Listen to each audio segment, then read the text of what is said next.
సుమన్ టీవీలో మీ personal and business promotions కోసం కింది నెంబర్కి కాంటాక్ట్ చేయండి. Welcome to Suman TV. నేను మీ సుప్రసాద్.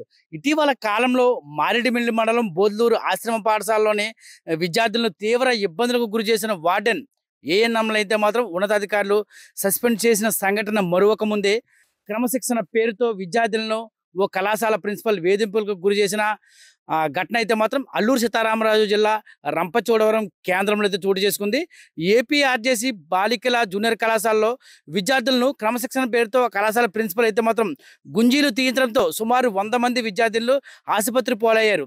కళాశాల ప్రిన్సిపల్ క్రమశిక్షణ పేరుతో ఆ కళాశాలలో చదువుతున్న విద్యార్థులను గుంజీలు తీయించడంతో విద్యార్థులు తమ తల్లిదండ్రులకు ఆ సమాచారం చేరవేయడంతో అయితే మాత్రం గిరిజన సంఘం రాష్ట్ర అధ్యక్షులు లోతా రామారావు మట్ల వాణిశ్రీల విషయం తెలుసుకొని ఆ సమాచారాన్ని మీడియాకు తెలిపారు. ఈ సంఘటన తెలపడంతో అయితే మాత్రం ఈ సంఘటన వెలుగులోకి వచ్చింది. శుక్రవారం ఉదయం 320 మందితోటి శనివారం మరలా 100 మందితోటి ప్రిన్సిపల్ గుంజీలు తీయించారని విద్యార్థులు అయితే తెలుపుతున్నారు. నడవలేని స్థితిలో విద్యార్థులందరూ ఆసుపత్రికి వెళ్లడంతో తల్లిదండ్రులు తీవ్ర ఆగ్రహం వ్యక్తం చేస్తున్నారు. పిల్లల భవిష్యత్తు కోసం వారిని ప్రభుత్వ పాఠశాలలో జాయిన్ చేస్తే పాఠశాలలోని ఈ విధమైన శిక్షలు వేసి వారిని ఇబ్బంది పెట్టడం ఎంతవరకు సమంజసమని ఆ తల్లిదండ్రులు ఆవేదన వ్యక్తం చేస్తున్నారు. క్రమశిక్షణ పేరుతో గిరిజన బాలికలను శుక్రవారం ఉదయం పాలు తాగడానికి వచ్చిన ఆ బాలికలతో మీరంతా త్వరగా 2-3 నిమిషాల్లో పాలు తాగాలని ఆమె జులుం చూపించిందని, ఈలోపు కొంతమంది పాలు తాగి అక్కడి నుంచి వెళ్లడంతో 350 మంది విద్యార్థులు ఆ ప్రాంతంలో ఉండడంతో ఆమె వారితో 100 గుంజీలు చొప్పున గుంజీలు తీయాలని ఆమె ఆదేశించినట్లయితే మాత్రం విద్యార్థులు తెలుపుతున్నారు. అయితే పిల్లలు అస్వస్థకు గురైన సమయంలో ఈ విషయాన్ని తల్లిదండ్రులకు చెబితే మాత్రం పరిణామాలు తీవ్రంగా ఉంటాయని ప్రిన్సిపల్ తమను హెచ్చరించడం జరిగిందని విద్యార్థులు తెలుపుతున్నారు.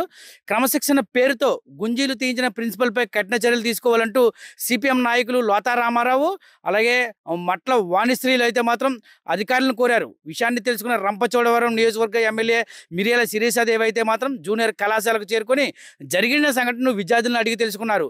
బాధ్యులందరినీ కూడా కఠినంగా శిక్షించాలని ఆమె అధికారులకు అయితే మాత్రం కోరారు. అలాగే సమగ్ర విచారణ చేపట్టేందుకు విషయం తెలుసుకున్న ఐటీడీఏపీ కట్టా సింహాచలం అయితే మాత్రం సమగ్ర విచారణ తెలుసుకునేందుకు అయితే మాత్రం ట్రైబల్ వెల్ఫేర్ డీడీ జాన్ రాజుకి అయితే ఆదేశాలు జారీ చేశారు. ఇప్పటికే సంఘటనకు బాధ్యులైన ప్రిన్సిపల్ని గురుకులానికి అయితే సరెండర్ చేసినట్టు అధికారులు తెలిపారు. అలాగే ఈ విషయంపై ఏదైతే ప్రిన్సిపల్ విద్యార్థులను ఇబ్బంది గురి చేశారో పీఈటీలు వాళ్ళపై సమగ్ర విచారణ చేసి ఆ నివేదికను ఉన్నతాధికారులకు నివేదించినట్టు డీడీ జాన్ రాజు అయితే మాత్రం సుమన్ టీవీకి తెలిపారు. గతంలో ఇదే వాస్తవానికి అయితే మాత్రం ప్రతి మండలానికి కూడా ఆ మండల పరిధిలో ఒక ఏటీడబ్ల్యూ పర్యవేక్షణాధికారిగా ఉండేవారు. కానీ ఇప్పుడు 4 మండలాలకి ఒకరు చొప్పున పర్యవేక్షణ ఉండడంతో పూర్తి స్థాయిలో పర్యవేక్షణ లోపించిందని ఆ తల్లిదండ్రులు అయితే ఆరోపణ వ్యక్తం చేస్తున్నారు. ఇలాగే అసలు పర్యవేక్షణ లోపం వల్లే ప్రతి పాఠశాలలో కూడా విద్యార్థులతోటి తమ సొంత పనులకైతే మాత్రం అక్కడ పనిచేస్తున్న కళాశాల యాజమాన్యం పాఠశాల యాజమాన్యం కానీ వారిని ఉపయోగించుకుంటున్నారని, బట్టలు ఉతకడానికి కానీ లేదంటే వారు తలలో పేర్లు చూసేందుకు కానీ వేరే సొంత పనులకి వారిని ఉపయోగించుకుంటున్నారని, అలా వారు పనులు చేయకపోతే మాత్రం ఈ విధమైన దండన చేస్తున్నారని మాత్రం తల్లిదండ్రులు ఆరోపిస్తున్నారు. ఈ విషయంపై పూర్తి విచారణ నిర్వహించి వారిపై కఠిన చర్యలు తీసుకోవాలని మాత్రం తల్లిదండ్రులు కోరుతున్నారు. ఇన్ అవర్ కాలేజ్ మేము అంటే 100 సిటప్స్ తీసాము. సిటప్స్ తీయించింది కూడా మాకు సీసీ కెమెరా ముందు తీయించలేదు. సీసీ కెమెరా లేని చోట తీసుకెళ్లి తీయించారు.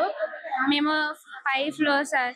మాకు చాలా ఇబ్బందిగా ఉండింది సార్. లేట్గా వచ్చినా రన్ చేయాలి అంటారు. ఎడ్యుకేషన్ పరంగా అయితే పర్లేదు సార్, కానీ బాత్రూమ్ క్లీనింగ్ మేమే, అన్ని క్లీనింగ్ మేమే, మళ్ళీ మేమే రావాలి. మార్నింగ్ ఈవినింగ్ క్లీన్ చేసుకోవాలి. అవన్నీ మాకు ఎలా కుదురుతాయి సార్? ఇక్కడ చేస్తారు కానీ కొంచెం మాకే బర్డెన్ ఎక్కువ ఉంటుంది సార్. స్టడీ అయితే బాగుంది, కానీ ఇలాంటి ఇష్యూస్ వచ్చినప్పుడల్లా మాకు చాలా ఇబ్బందిగా ఉంటుంది సార్. కానీ సిటప్స్ చాలా తీయలేకపోయాం సార్. ఆ రోజు ఈవినింగ్ వాటర్ రాకపోతే మార్నింగ్ అంటే లగలేం కదా సార్. కొంచెం టైం అయిపోయిందని కొంచెం రిలాక్స్ అవ్వడానికి ఒక 30 మినిట్స్ పడుకుంటాం సార్. అలా పడుకున్నందుకు సెకండ్ సీసీ మొత్తం ఫస్ట్ సీసీ సెకండ్ సీసీ మొత్తం తీసుకొచ్చి సిటప్స్ తీయించారు సార్. పడుకోలేని వాళ్ళకి 25, పడుకున్న వాళ్ళకి 100. My name is K Kanakamahalakshmi. I'm first CEC. మేమండి సికిల్ సెల్ ప్రాబ్లంతో ఉన్నామండి. మాకు క్లీనింగ్ చేయిస్తారండి సికిల్ సెల్ వాళ్ళకి క్లీనింగ్ చేయిస్తే మొన్న మేడం పిలిచారు, ప్రిన్సిపల్ మేడం పిలిచి సికిల్ సెల్ అయితే ఎక్సర్సైజ్ అవి చేయకూడదా అని పంపించారు సార్. అంటే మిగతా వాళ్ళు ఫస్ట్ ఇయర్స్ వాళ్ళు సెకండ్ ఇయర్స్ వాళ్ళు అందరూ రన్నింగ్ అవి చేస్తున్నారు సార్. అందులో మేము కూడా పార్టిసిపేట్ చేసాం సార్.